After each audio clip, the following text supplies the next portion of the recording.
Okay, now this piece here, it's got this piece that's just got some spring pins holding it in place. That's what pivots. That's the pivot point of the side skirt, the guide.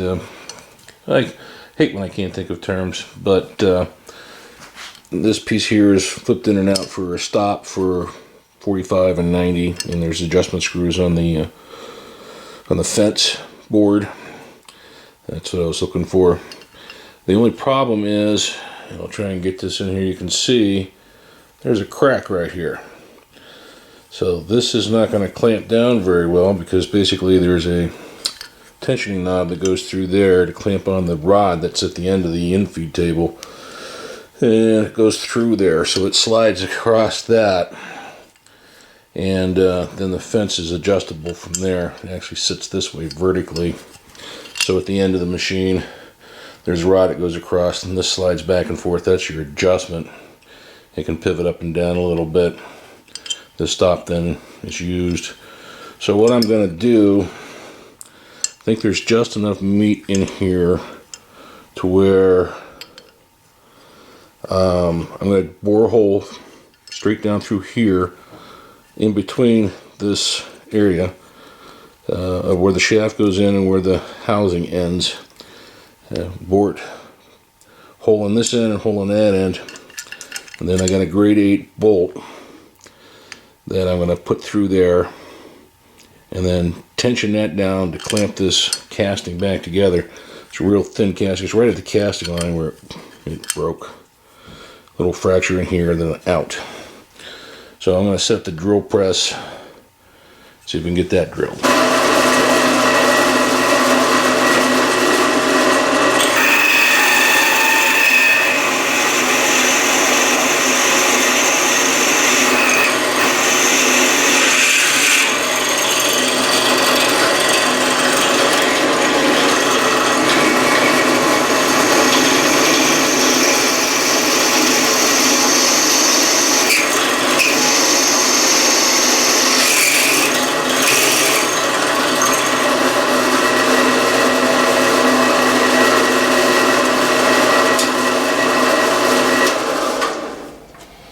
The drill doesn't go through completely, so take it down a little bit further.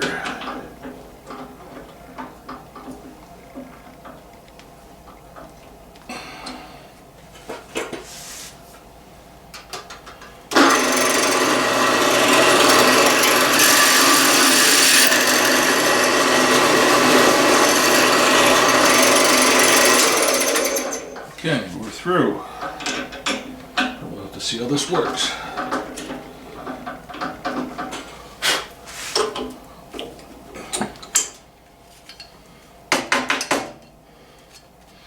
That is some crappy casting. One of the things just turns to dust. That definitely must be cheap cast iron. We'll see what the bolt does. Okay, let's see if we can get this thing to close up a little bit. So we ran the bolt through. Get a wrench on there. Right there's the crack.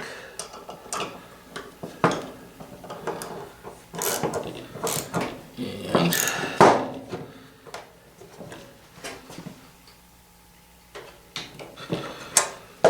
crank it down pretty good. Gap is now closed. Let's see how that shaft fits in there now.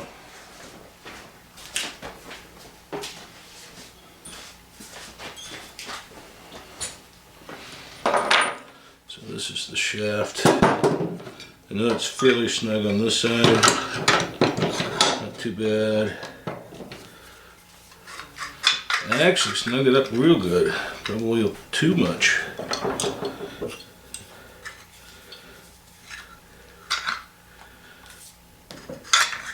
Just gonna slide in and out on here. I think I'll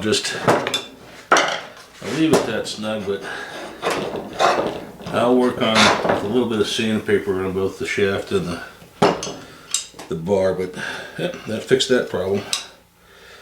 So we should be able to clamp down.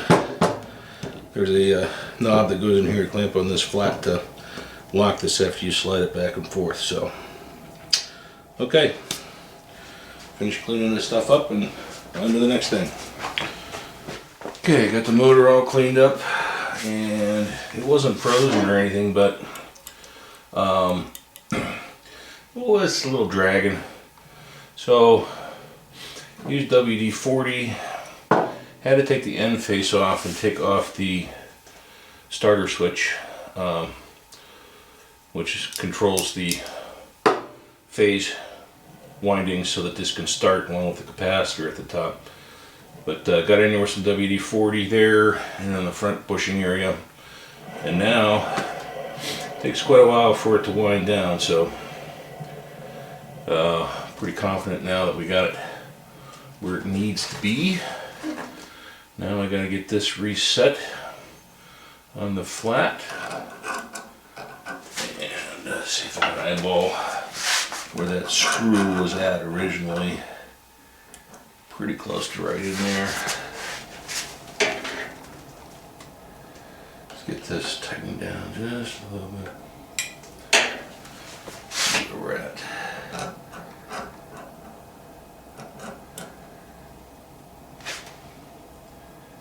Right about there, it looks like.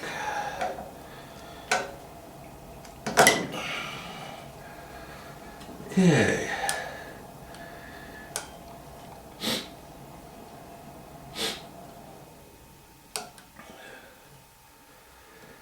And that'll kick out and push in on that. And get the motor running. I still have the fan to put on and the back cover, which I've already painted it. So we'll get this all buttoned up and then the motor's all set. Okay, looking at the cutter head, and I've already started doing some cleaning on it. You can see got that cleaned up. There's quite a bit of rust. I still have this arm to do and get down into the slots. And again, we're just cleaning it off as best we can, giving it a light sanding, and making it a little bit better. The bearings have a little bit of noise to them, but they spin freely. There's no real play in them. I did put some WD-40 down in there, but I'll clean them up a little bit better, and then this will be ready to go to mount back in the machine. And there's a threaded rod that goes in the bolts and then down into the center base, and then that's how it attaches to the machine. So we'll finish getting this cleaned up and move on to the next thing.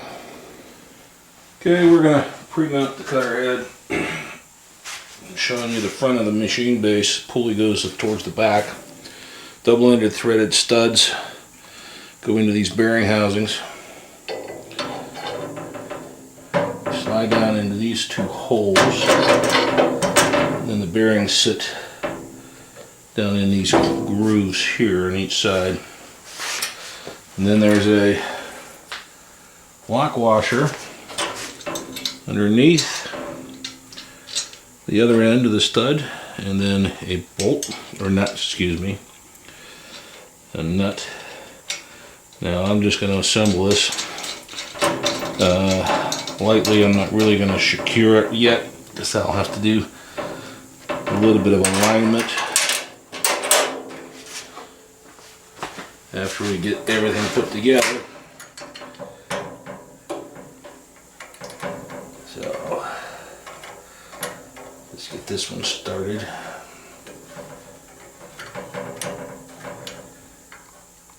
Come on.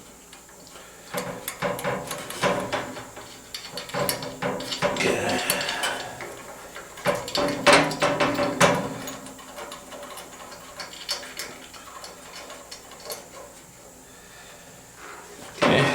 And here's the cutter head, cleaned up fairly decently. Got most of the rust off. Put a little layer of WD-40 on it to keep it from rusting too much more, and then seems to spin pretty freely. Might be a little bit of grit in there yet, but so far it seems to be pretty good. Okay, that portion is done. On to the next thing. Okay, working on the blade mounts. Here's one that I've already cleaned up,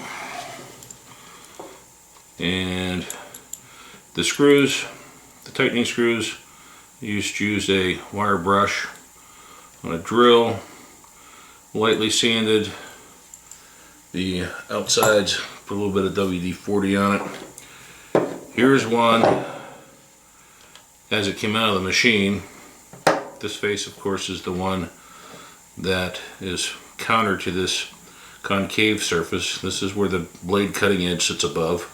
This is what contacts the blade and pushes it up against the inside of the drum. As you can see, there's a lot of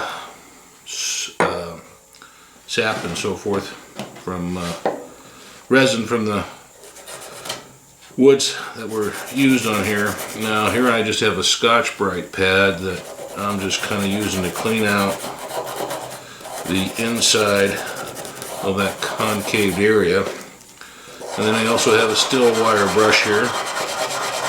And what we are trying to do is get these as clean as possible so there's very little rust on there. This surface you can just kind of clean up here, or in this case I'm using some 60 grit sandpaper to get most of it off. The back side, this side is you have to be careful with. You don't want to do heavy stock removal on that. So we're just going to use a piece of 220 grit sandpaper on a flat surface. It's starting to clean up.